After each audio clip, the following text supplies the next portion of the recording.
सभी को जय श्री राधे, जय श्री श्याम, जय श्री राधा वल्लभ। आज हम पुनः उपस्थित हैं एक ऐसे भक्त चरित्र के साथ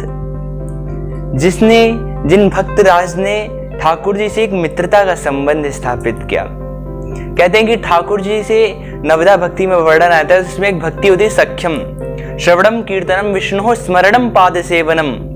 पहली भक्ति है श्रवण, भगवान की कथा श्रवण करना पहली भक्ति है। श्रवणम कीर्तनम विष्णु, भगवान के नामों का कीर्तन करना दूसरा। श्रवणम कीर्तनम विष्णु स्मरणम पाद सेवनम, फिर भगवान के लीला चरित्रों का स्मरण करना, भगवान की दयालुता का स्मरण करना, ये तीसरी भक्ति है। श्रवणम कीर्तनम विष्णु स्मरणम पाद सेवनम, भगवान के चरणार विंदों का ध्यान करना, उनका सेवन करना, ये है भगवान की चौथी भक्ति। और अर्चनम वंदनम सख्यम, भगवान की पूजा करना, भगवान की वंदना करना। और सख्यम, भगवान से सखा की भांति, जैसे सखा से हम कोई बात छिपाते नहीं है, हर एक बात सखा से बताते हैं, वैसे ही ठाकुर जी से कोई बात छिपानी नहीं चाहिए, क्योंकि भगवान तो परमात्मा है, भगवान से कोई बात छिपी नहीं रहती है। और जब परमात्मा से हम अपने जीवन की हर एक बात करते हैं तो परमात्मा विचार करते हैं कि ये देखो हमसे सख्य भाव रख रहा है, क्योंकि सख्य भाव भी परमात्मा से रखना एक भक्ति होती है। और जब परमात्मा से हम अपने जीवन की कोई भी स्थिति है, देखिए सच्चा मित्र कौन होता है, इस पे थोड़ी सी हम चर्चा करते हैं। सच्चा मित्र कौन होता है? यदि संसार में हम किसी को मित्र बनाए तो सांसारिक मित्र जो है, सांसारिक मित्र क्या होता है कि यदि बहुत अच्छा भी मित्र है तो वो हमेशा आपका साथ नहीं निभा सकता। बहुत ज्यादा अच्छा मित्र है तो आपकी मृत्यु तक आपका साथ निभाएगा, लेकिन उसके बाद आपके साथ कौन रहेगा? इसमें एक हमने कहानी सुनी थी, अब ये तो नहीं पता कि ये वास्तविक घटना है या कैसी घटना है, लेकिन एक कथा आती है इसमें कि एक व्यक्ति था, तो वो व्यक्ति कहता था कि मेरे मित्र जो हैं वो मेरे बड़े घनिष्ठ हैं, मेरा बड़ा हित चाहते हैं, तो अपने मित्रों में आसक्त रहता था। तो एक बार वो गया किन्हीं महात्मा के पास, तो महात्माओं के पास गया, उसने कहा कि हमारे मित्र जो हैं हमसे बड़ी घनिष्ठता रखते हैं, बड़ा प्रेम करते हैं। महात्मा जी ने कहा अच्छा ऐसी बात है? बोले हाँ। तो बोले मेरे मित्र हर एक परिस्थिति में मेरे साथ रहते हैं। महात्मा जी ने कहा कि अच्छी बात है, मित्रों से तो अच्छा व्यवहार रखना ही चाहिए। वास्तविकता में मित्र वही होता है, जब मित्र के ऊपर आपदा आए, दुख आए, तो अपने मित्र के दुख को वो यदि तिनके भर भी दुख है तो उसे पहाड़ के समान माने, और पहाड़ के समान अपना दुख है उसे तिनके के भांति माने। वास्तविकता मित्र वही होता है। महात्मा जी ने कहा मित्र वही है, अच्छी बात है, लेकिन एक बात बताओ कि तुम हमेशा अपने मित्रों के साथ रहते हो, थोड़ा समय भजन में नहीं दे रहे हो, अपने कल्याण में नहीं दे रहे हो, क्या तुम्हारे मित्र मृत्यु के बाद तुम्हारे साथ रहेंगे? तो उसने कहा कि हाँ, मृत्यु के बाद किसने देखा है, कि अब निशब्द हो गया वो। क्या बोले? मृत्यु के बाद तो कोई साथ नहीं निभाता। तो महात्मा जी ने कहा अच्छा ठीक है, मैं एक तुम्हें विद्या सिखाता हूँ, इससे तुम्हें पता चल जाएगा मित्र तुम्हारे मृत्यु के बाद तुम्हारे साथ रहेंगे या नहीं रहेंगे। महात्मा जी ने कहा मैं तुम्हें एक योग सिखाता हूँ जिसके द्वारा तुम श्वास अपनी रोक सकते हो। अब कुछ दिनों में वो सीख गए योग। अब क्या हुआ कि एक दिन योगा करते करते उन्होंने श्वास रोक ली, और जब लोग बुलाने आए घर के मित्र, जब उनके आए देखने, तो पता चला कि वो उनकी श्वास नहीं चल रही है, तो मृत उन्हें समझ लिया कि वो मृत हो गए हैं। अब बात ऐसी हुई, और जब ऐसी बात हुई तो सभी मित्रों ने कहा कि अब इनका अंतिम संस्कार करना चाहिए। अब अंतिम संस्कार के लिए घर से निकाला जा रहा था उन्हें। तो घर से निकालते वक्त क्या हुआ कि जब अर्थी उठा ली गई, तो शायद द्वार पे निकलते वक्त ऐसा हुआ कि इन्होंने अपने शरीर को एकदम अकड़ा लिया था, अकड़ गई थी शरीर इनकी, इस कारण से इनके पैर मुड़ नहीं रहे थे, तो बाहर निकलने में कोई दिक्कत जा रही थी। तो एक मित्र ने कहा अरे अब मृत तो हो ही गए हैं, एक काम करो कि जबरदस्ती इनके पैर को मोड़ दो, जबकि मुड़ नहीं रहा था, जबरदस्ती मोड़ दो उनके पैर को, अब मृत तो हो ही गए हैं ये। अब उन्होंने उनके पैर को मोड़ दिया। फिर इसी प्रकार से आगे गए, एक एक करके धीरे धीरे वो जानते गए। अंत में जब चिता पे वो बैठ गए तो फिर उसके बाद उठ खड़े हुए और उसके बाद उसी समय महात्मा जी भी आए। महात्मा जी ने कहा, देखा पुत्र, जब यदि तुम्हारे मित्रों को वास्तविकता में यद्यपि मित्र होते हैं, अच्छे होते हैं, लेकिन यदि मित्र का संबंध तब तक है तुम्हारे साथ जब तक ये देह तुम्हारे साथ है। इसी देह से सबको राग है और यदि जिस दिन ये देही भगवान जो है तुम्हारे इस देह में है, वो देही भगवान इस देह को छोड़कर चले जाएंगे तो फिर इसे कोई नहीं पूछता है। यदि परोक्ष रूप में देखें तो सभी देही भगवान से प्रेम करते हैं, क्योंकि प्रेम की अनंत सिंधु जो है वो भगवान ही है। तो वास्तविकता में जो मित्रता निभाना जानते हैं वो है भगवान। वैसे तो भगवान की मित्रता की कई सारी कथाएं, लेकिन एक छोटी कथा हमने सुनी थी संतों के मुख से। वो कथा मुझे बहुत अच्छी लगती है ठाकुर जी की मित्रता की। हमारे ब्रज मंडल की लीला है। श्री विट्ठलनाथ गोस्वामी जी थे, तो उस समय जो अष्टछाप के कवि हैं, उन कवियों में एक थे गोविंद सखा, गोविंद दास जी। तो गोविंद सखा जो थे वो ठाकुर जी के परम प्रिय सखा थे। एक बार हमारे श्रीनाथ जी जो थे, जतिपुरा वाले श्रीनाथ जी, तो श्रीनाथ जी के पास एक भंगी का लड़का आता था। तो वो रोज कहता कि मुझे आपके साथ खेलना है, मुझे आपके साथ खेलना है, मुझे आपके साथ खेलना है। एक दिन ठाकुर जी ने चलो चलो आज खेलते हैं साथ में। अब ये ठाकुर जी उसके साथ खेलने चले गए। अब धूल में खूब खेले श्रीनाथ जी। अब जब गोविंद सखा का समय हुआ कि अब श्रीनाथ जी के साथ हम खेलते हैं, तो देखे श्रीनाथ जी तो यहाँ है नहीं, तो देखने के लिए गए तो इधर ये खेल रहे थे उनके साथ। अब जैसे ही इन्होंने गोविंद सखा को देखा, तुरंत वो उसे तो भगा दिए। बोले, देखो किसी देख लाला, तू कैसे बताइयो मत कि मैं तेरे साथ खेल रहा हो। तो अब उन्होंने उस बालक को तो भगा दिया। गोविंद सखा है, बोले च्यों रे कन्हैया? बोले हाँ गोविंद।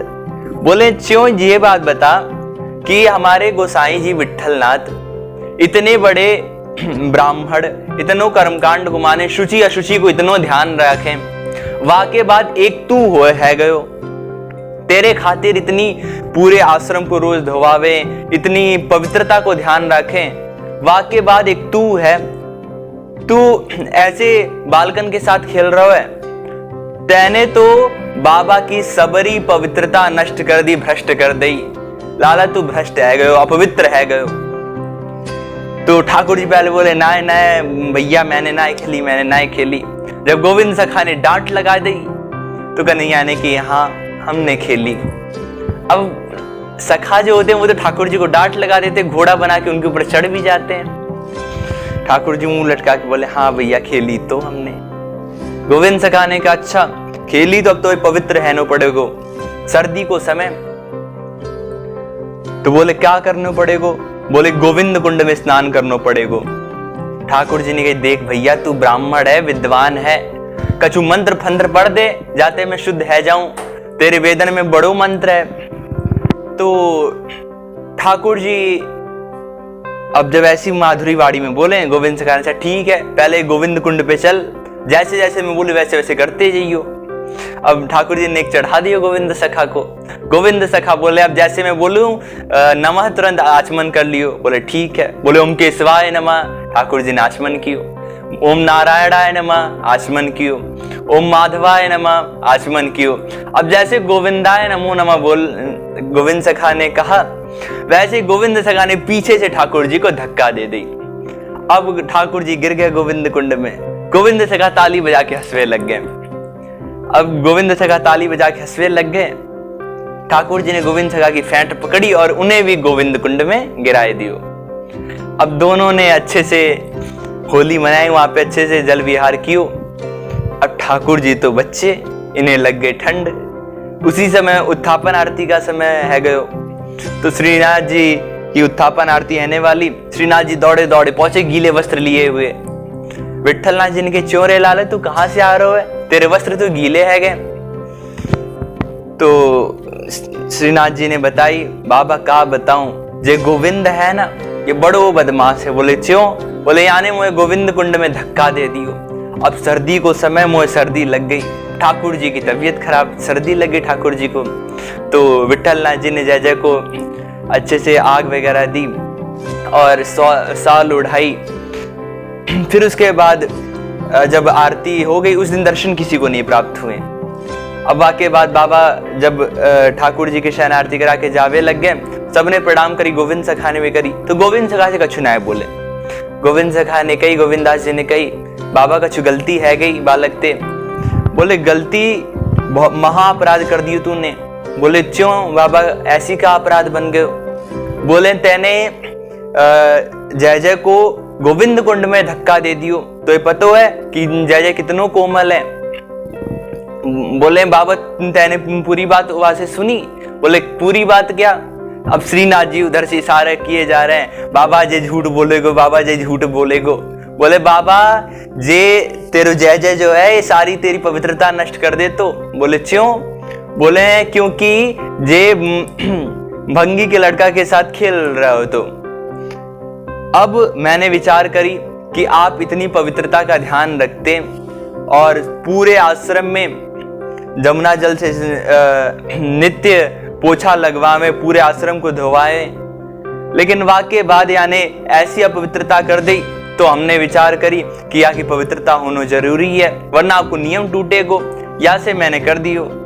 अब विट्ठल नाथ जी ने जय जय की ओर देखा। अब हमारे श्रीनाथ जी बोले नहीं नहीं बाबा जी झूठ बोल रहे, बाबा जी झूठ बोल रहे। गोविंद सखा की ओर बोले बाबा मैं झूठ नहीं बोल रहा हूँ, ये बहुत झूठो है गयो है, मक्का रह गयो जे। अब सखाओं की दोस्ती, वो बहुत कुछ बोल जाते ठाकुर जी को। तो अब ठाकुर जी ने सिर झुका के स्वीकार कर लिया, ऐसी बात है। तो यहाँ पे जो इस चरित्र को सुनाने का मुख्य उद्देश्य था, ये मुख्य उद्देश्य क्या था कि जब हम ठाकुर जी के ऐसे चरित्रों का श्रवण करते हैं तो धीरे धीरे हमारे हृदय की जो हृदय हमारा होता है वो ठाकुर जी की तरफ आकर्षित होता है। ठाकुर जी की दयालुता का पता चलता है कि ठाकुर जी कितने दयालु हैं। साक्षात जो अखिल लोक ब्रह्मांड नायक हैं, जिनके एक एक रोम से करोड़ों ब्रह्मांड प्रकट होते हैं, ऐसे भगवान भी भला ऐसा बन जाते हैं कि गोविंद सखा के सामने सिर झुका लेते हैं।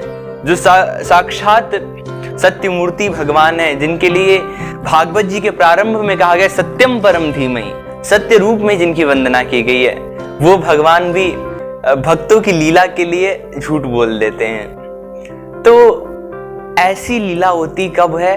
जब हम भक्ति मार्ग में आगे बढ़ते हैं। इसीलिए किसी ना किसी भाव से एक संबंध जोड़ना चाहिए। हमारे ठाकुर जी तो ऐसे हैं कि उद्धव जी कहते हैं, हे विदुर जी, भागवत जी के तृतीय स्कंद में उद्धव जी कहते हैं, अहो बकीयम स्तनकाल कूटम जिघांग चयापा यद्यप्य साध्वी लेभे गतिम धातृषिताम ततोन्यम कम वा दयालुम शरणम व्रजेम। अहो, उन भगवान की दयालुता का कहां तक वर्णन करें। जो बकी, जो पूतना भगवान को मारने के उद्देश्य से आई थी। अब पूतना को देखा जाए तो भगवान की दयालुता पूर्ण रूप से प्रकट होती है। पूतना की जाति देखी जाए तो राक्षसी थी। कोई कहे भगवान जाति से प्रसन्न होते, वो राक्षसी जाति के थी। पूतना के कर्म देखे जाए, बाल हत्यारिन थी, कर्म भी कोई अच्छे नहीं थे। बोले अच्छा ठीक है, भगवान के पास आई थी, उद्देश्य अच्छा होगा। बोले भगवान को ही मारने के लिए आई थी, उद्देश्य भी अच्छा नहीं था भगवान के पास आने का। लेकिन भगवान ने किसी भी बातों पे ध्यान नहीं दिया। भगवान ने बस ये देखा कि मेरे पास आई है, मेरे शरण में आई है। उद्धव जी कहते हैं, विदुर जी, जो गति धाया को मिलनी चाहिए, जो गति माँ को प्राप्त होनी चाहिए, भगवान ने वो गति पूतना को दे दी। अहो, उन भगवान से बढ़कर के इस संसार में दयालु कौन होगा?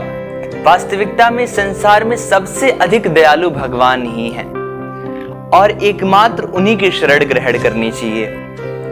तो आप सभी से निवेदन है कि जितना हो सके भगवान के नाम जप में लगिए, जितना हो सके भगवत भक्ति मार्ग में आगे बढ़िए, क्योंकि वास्तविकता में सच्ची मित्रता निभाना तो हमारे ठाकुर जी जानते हैं। और सच्ची मित्रता वही निभाते हैं, कोई मनुष्य होगा आपके तब तक साथ निभाएगा जब तक आपका देह है, जब तक आपके प्राण है। लेकिन ठाकुर जी आपकी मृत्यु के पश्चात भी आपके साथ निभाते हैं। इसलिए सच्चे मित्र तो भगवान ही हैं। और एक छोटा सा उपाय समझिए, मंत्र समझिए, ये एक छोटा सा उपाय है कि जब आप काफी परेशान लगे, कि आपको लगे कि हमारे पास ऐसा कोई आधार नहीं है जिसके द्वारा हम अपनी परेशानी दूर कर सके, तो उस समय कुछ ना करिए। आपके घर में मंदिर तो होगा ही, आप मंदिर में जाइए और जो भी ठाकुर जी हैं आपके, ठाकुर जी के सामने जाइए और उनसे बात करने लग जाइए। आप यदि भावपूर्वक ठाकुर जी से बात करेंगे ना, तो वास्तविकता में कई संतों का अनुभव है और कई बार ऐसा होता भी है कि ठाकुर जी से जब आप बात करेंगे तो आपका हृदय वैसे ही हल्का हो जाएगा, और जब ठाकुर जी सुनेंगे ना तो फिर किसी और को सुनाने की आवश्यकता नहीं पड़ती है। क्योंकि जब भगवान कहते हैं कि हमारी माता जी कहती है हमेशा कि जब 4 हाथ वाले देते हैं ना तो 2 हाथ वालों की कोई वश नहीं चलती है। तो 4 हाथ वाले के पीछे ही जाना चाहिए और उन्हीं से कुछ मांगना चाहिए, कुछ निवेदन करना चाहिए। और वास्तविकता में मांगने योग्य वस्तु जो है वो है भगवान की भक्ति। तो आप सभी से निवेदन है कि जितना हो सके अपने समय का सदुपयोग करें, अपने आप को भगवत भक्ति में लगाएं, आध्यात्म में लगाएं और सनातन धर्म की ओर वापस लौटें। जैसे सभी विमुख होते जा रहे हैं, क्योंकि ये धर्म ही है जो हमारी रक्षा कर सकता है। कहते हैं ना, धर्मो रक्षते रक्षितः। धर्म की रक्षा आप करिए, धर्म आपकी रक्षा करेगा। इसी के साथ अपनी वाणी को यहीं पर विश्राम देते हैं। उससे पूर्व छोटा सा निवेदन एक है कि यदि आपके आसपास कोई ऐसा तीर्थ स्थल है, ऐसा कोई भगवत लीला स्थली है, ऐसी कोई देवभूमि है जिसके विषय में आप चाहते हैं अधिक से अधिक लोग जाने, तो वहाँ की संपूर्ण जानकारी हमारी ईमेल आईडी पे मेल कर दें या फिर हमारे व्हाट्सएप नंबर पे व्हाट्सएप कर दें। हम शीघ्र प्रयास करेंगे कि वहाँ भी एक वीडियो बनाएं और वहाँ की संपूर्ण जानकारी सभी तक पहुँचाएं। इसी के साथ सभी को जय श्री राधे, जय श्री श्याम, जय श्री राधा वल्लभ। बोले भक्तवत्सल भगवान की जय।